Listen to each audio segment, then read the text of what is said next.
Сәлеметсіздер ме, құрметті оқырмандарым? Бүгінгі қарастыратын тақырыбымыз көп рахмет пе, әлде үлкен рахмет пе? Қайсысы дұрыс? Осы мәселе төңірегінде ой өрбітеміз. Шынында қайсысы дұрыс? Көп рахмет пе, әлде үлкен рахмет пе? Күнделікті өмірде алғыс айтудың бұл түрін қатар қолданып жатамыз. Сіздің ойыңызша қалай? Әлбетте, көп рахмет деген алғыс айтудың түрі дұрыс. Себебі үлкен рахмет орыс тіліндегі большое спасибо сөзінің тікелей аудармасы. Сөзіміз дәлелді болу үшін Ахмет Байтұрсынұлы атындағы тіл білімі институтының Фейсбуктағы парақшасына назар аударамыз. Сөзіміз дәйекті болу үшін белгілі тілші ғалымдардың салмақты пікірлеріне ой жүгіртейік. Филология ғылымдарының докторы Ахмет Байтұрсынұлы атындағы тіл білім институтының тіл тарихы бөлімінің бас ғылыми қызметкері Сүйірқұл Ботагөз Мырзабайқызының үлкен рахмет емес, көп рахмет тақырыбындағы жазбасына зер салайық. Ғалым өзінің мақаласында былай дейді: Иә, өзіміз күнде айтып және естіп жүрген рахмет үлкен болмайды, көп болады. Күн сайын сандаған адаммен сөйлесеміз, кездесеміз, жұмыс істейміз. Қысқасы, қоғамда өмір сүреміз. Түрлі жағдайларға байланысты бір адамға қолдан келген жақсылығымызды жасасақ, тағы біреуге жылы сөзімізді айтамыз. Үшінші кісіге кеңес беріп, жөн сілтеуіміз мүмкін. Және керісінше, біреудің бізге жәрдемі тиіп жатады. Осындайда ойымызға бірінші келетін нәрсе, әлбетте, тілекшімізге мен қолдаушымызға алғыс айтып, ризашылығымызды білдіру. Сол оймен қабаттаса, аузымызға түсетін алғашқы сөз рахмет. Осы рахметті қалай айтып жүрміз және қалай айтуға тиіспіз деген сауал төңірегінде ғалым тереңірек ой тарқатады. Көп рахмет. Дұрысы көп рахмет. Иә, үлкен рахмет емес, көп рахмет деген дұрыс дейді ғалым. Орыс тілінде спасибо большое болады. Сондықтан көп рахмет дегенді санамызға сіңіргеніміз жөн. Сонымен қатар ғалым табар мәселеге көңіл аудартады. Алайда көптеген адамдар рахмет дегенді естігенде оқашақтап жауап береді. Бұл да қате қолданыс.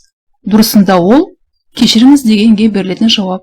Иә, байқамай біреудің аяғын басып кеттіңіз, немесе соғысып қала жаздадыңыз делік.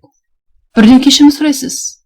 Ол егер шында бірінші қалмаса, оқасы жоқ деп жауап береді.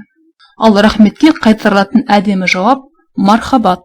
Филология ғылымдарының докторы Сүйірқұл Ботагөз Мырзабайқызы сөз соңында бұлай деп қорытындылайды: айтпағымыз қазақ тілінің сандаған ғасырлары бойы тарихи, мәдени, діни таным негізінде қалыптасқан өзіндік нормасы бар. Оны сақтауға тиіспіз және өзгертуге қақымыз жоқ.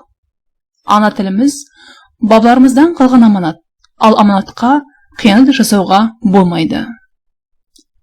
Филология ғылымдарының докторы Ахмет Байтұрсынұлы атындағы тіл білімі институтының тіл тарихы бөлімінің бас ғылыми қызметкері Ботагөз Сүйірқұл.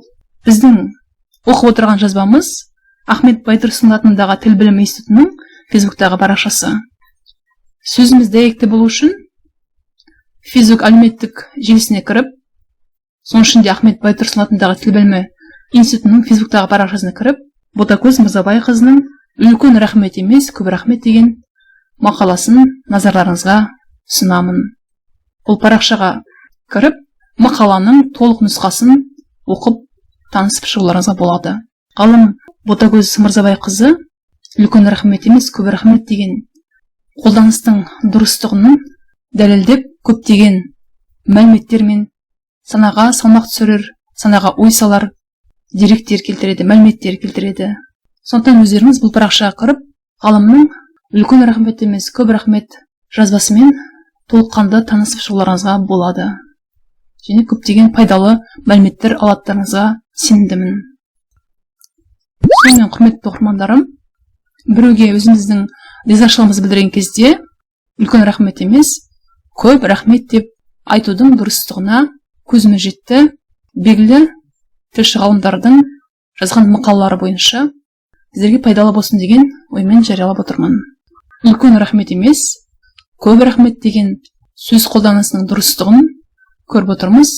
Бұл мәліметтерді ойдан алып отырған жоқпыз. Белгілі тілші ғалымдардың зерттеулер бойынша, келтірген мәліметтер бойынша, олардың жазбаларына, мақалаларына сүйене отырып, бұл тақырыптың аясын кеңінен тарқаттық деген ойдамын. Баршаңызға пайдалы болады деген сенімдемін. Назар салып тыңдағандарыңызға көп рахмет. Сау болыңыздар.